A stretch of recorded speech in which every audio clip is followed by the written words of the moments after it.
Et après 15 mois d'exercice, il est temps d'engager une nouvelle étape, une étape marquée par une exécution plus rapide, une meilleure coordination et un suivi rigoureux de nos priorités nationales. Je salue également le remarquable travail de notre diplomatie et du président de la République qui ont renforcé nos engagements internationaux. Cette réunion est donc l'occasion d'affirmer un changement de rythme et de méthode. Nous devons fixer ensemble un cap clair, celui de l'efficacité collective.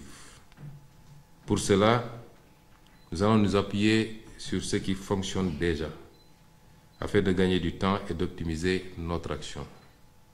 Permettez-moi de vous exposer les grandes lignes de notre feuille de route, avec des attentes précises et des échéances à court terme. Premièrement, il faut en finir avec les blocages administratifs.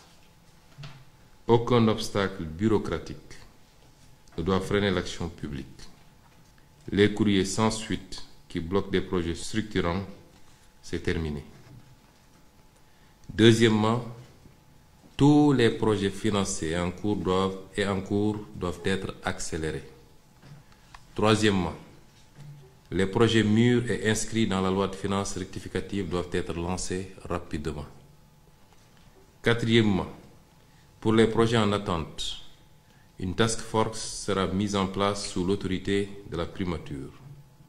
Elle regroupera le BOX, l'APIX, le FONSIS, le DGPPE, l'UNAPP, la CDC et la Direction générale de la coopération. Son objectif sera de finaliser la structuration de ces projets au plus vite. Nous ferons appel à des cabinets privés spécialisés pour accélérer ce travail. Et la DGPPE pilotera cette maturation selon un calendrier accéléré avec un suivi régulier. Cinquièmement, la gouvernance des projets interministériels doit être renforcée.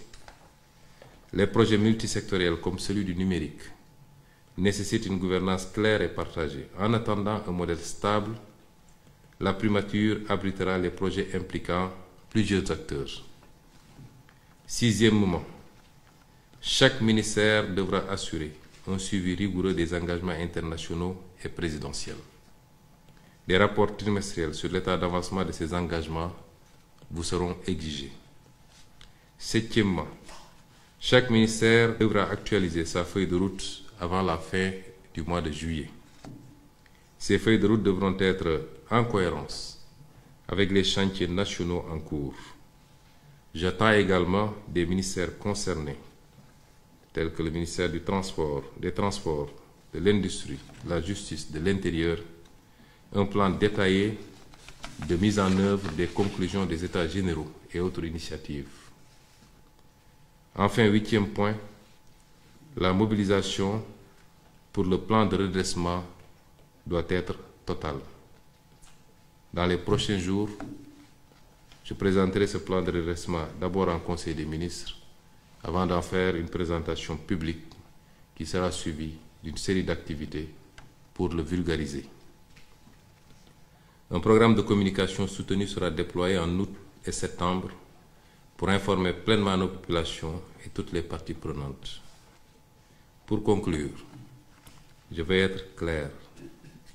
Nous entrons dans une phase où chaque blocage aura un responsable identifié. Chaque projet un échéancier précis.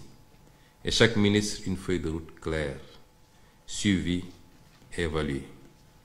La parole de l'État engage. Il faut la traduire en actes avec méthode, exigence et efficacité.